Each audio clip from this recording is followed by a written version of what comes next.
seorang arsitek, urban planner, alumni ITB 93. Adalah saya akan tak ikut lagi aksi 212.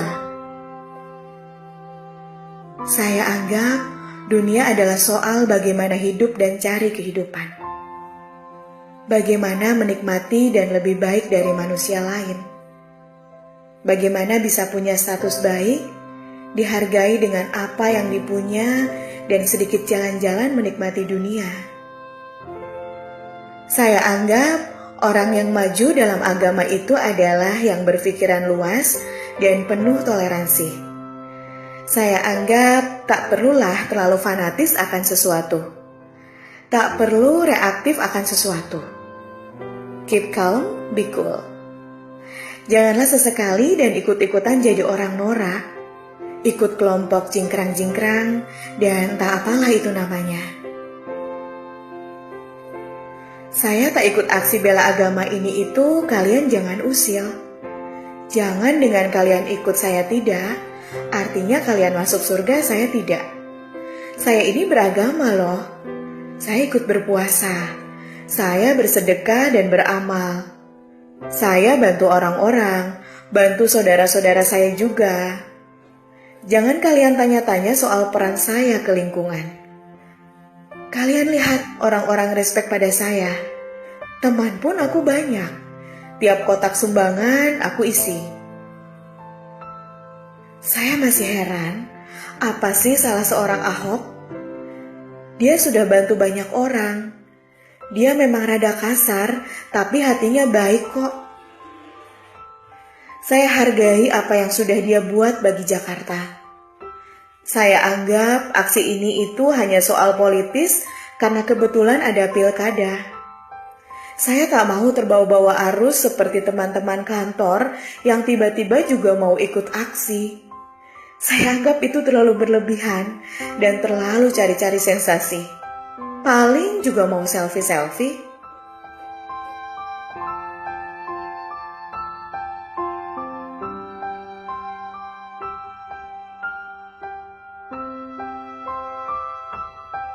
Sampai suatu saat. Sore ini dalam gerimis saat saya ada di jalan. Dalam mobil menuju tempat meeting, dalam alunan musik barat yang berpapasan dengan rombongan pejalan kaki, saya melambat. Mereka berjalan tertib.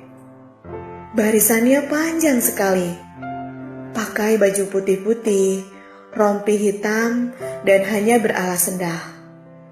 Muka mereka letih, tapi nyata kelihatan tidak ada paksaan sama sekali di wajah-wajah itu. Mereka tetap berjalan teratur, memberi jalan ke kendaraan yang mau melintas. Tidak ada yang teriak, berlaku arogan, dan aneh-aneh atau bawa aura mirip rombongan pengantar jenazah yang ugal-ugalan. Ini aneh. Biasanya, kalau sudah bertemu orang ramai-ramai di jalan, aromanya kita sudah paranoid. Suasana panas dan penuh tanda tanya negatif. Sore ini, di jalan, saya merasa ada kedamaian yang kulihat dan kurasa melihat wajah-wajah dan baju putih mereka yang basah terkena gerimis.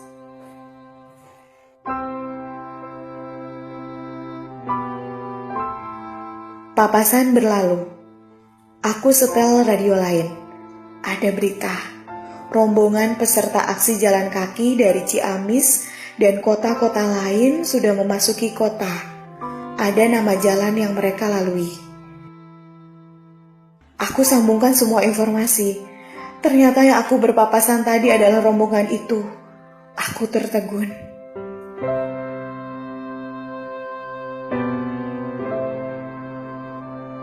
Lama aku diam.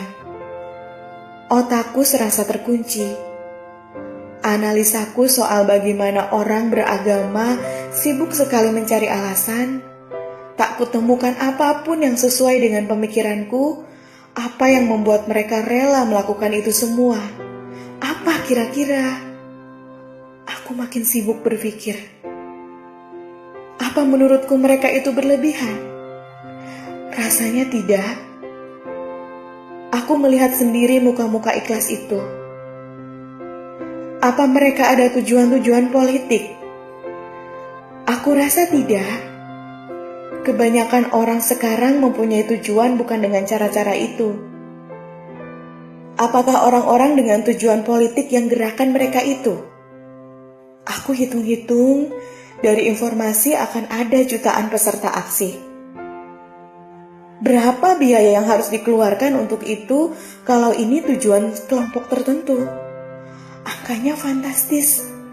Rasanya mustahil ada yang mau ongkosin karena nilainya sangatlah besar.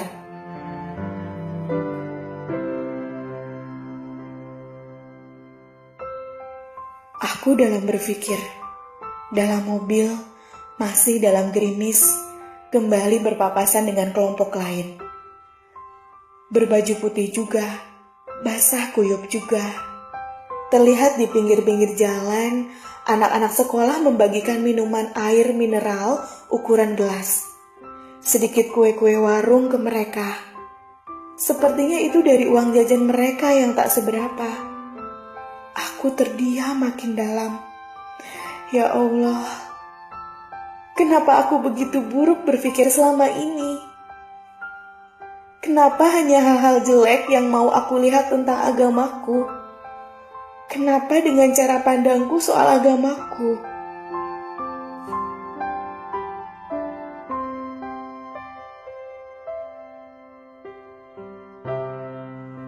Aku mampir ke masjid, mau sholat asar. Aku lihat sendal-sendal jepit lusuh banyak sekali berbaris. Aku ambil wudhu. Kembali di teras. Kali ini aku bertemu rombongan tadi, mungkin yang tercecer. Muka mereka lelah sekali. Mereka duduk, ada yang minum, ada yang rebahan, dan lebih banyak yang lagi baca Al-Quran.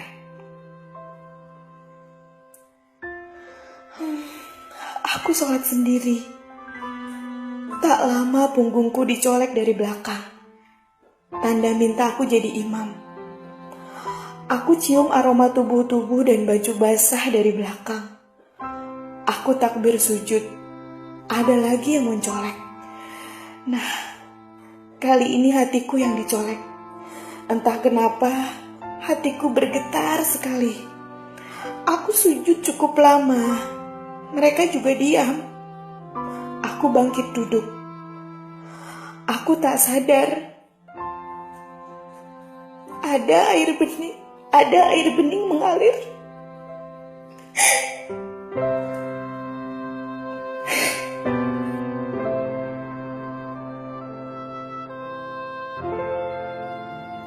Aku tak sadar ada air bening mengalir dari sudut mataku. Ya Allah, aku tak pantas jadi imam mereka. Aku belum sehebat, setulus, dan seteguh mereka.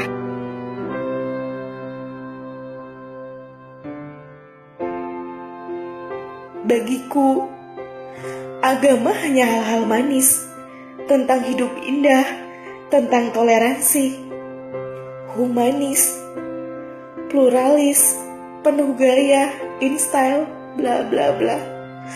Walau ada hinaan ke agamaku, aku harus tetap elegan, berpikiran terbuka.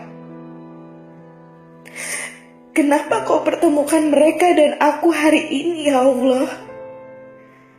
Kenapa kau jadikan aku imam sholat mereka?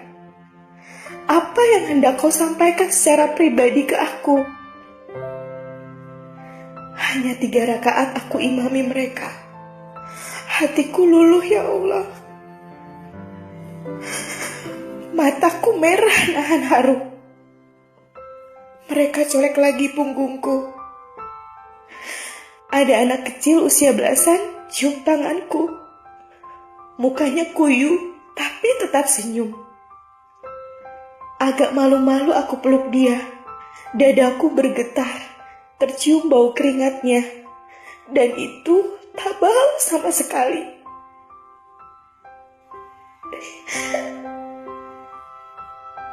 Ini bisa jadi dia anakku juga.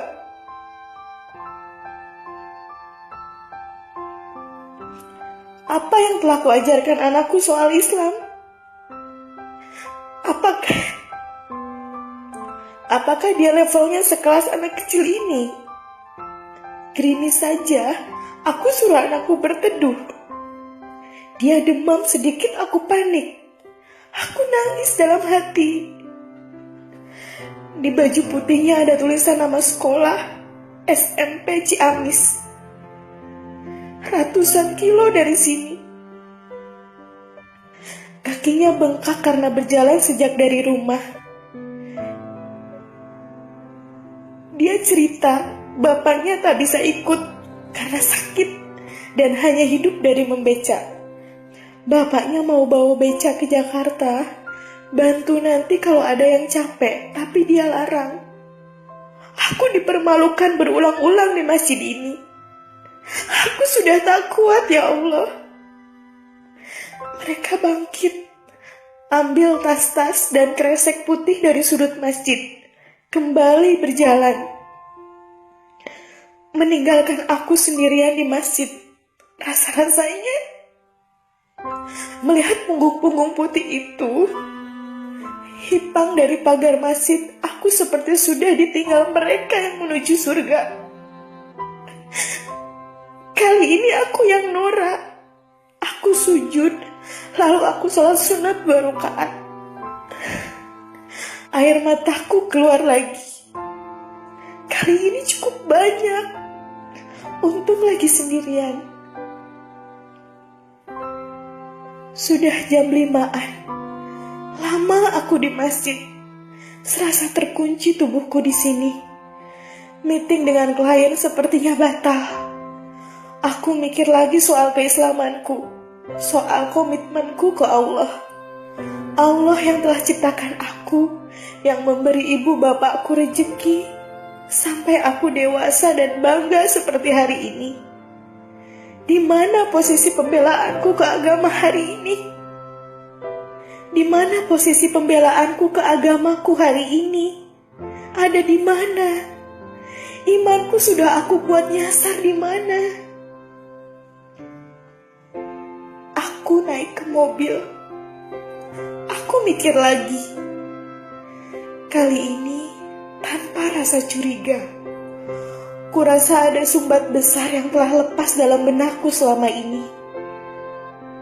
Ada satu kata, sederhana sekali tanpa bumbu-bumbu. Ikhlas dalam bela agama itu memang nyata ada.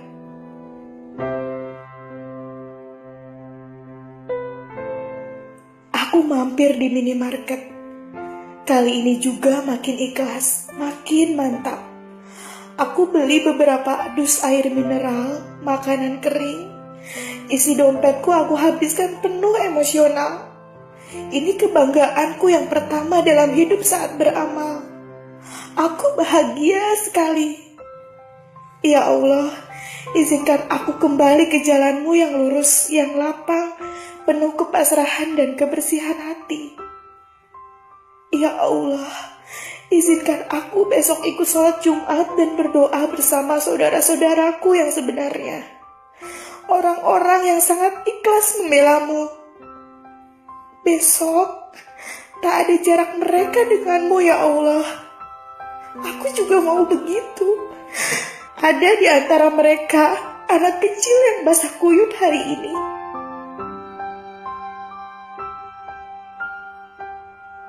Tak ada penghargaan dari manusia yang kuharap. Hanya ingin kau terima sujudku. Mohon kau terima dengan sangat. Bismillahirrahmanirrahim.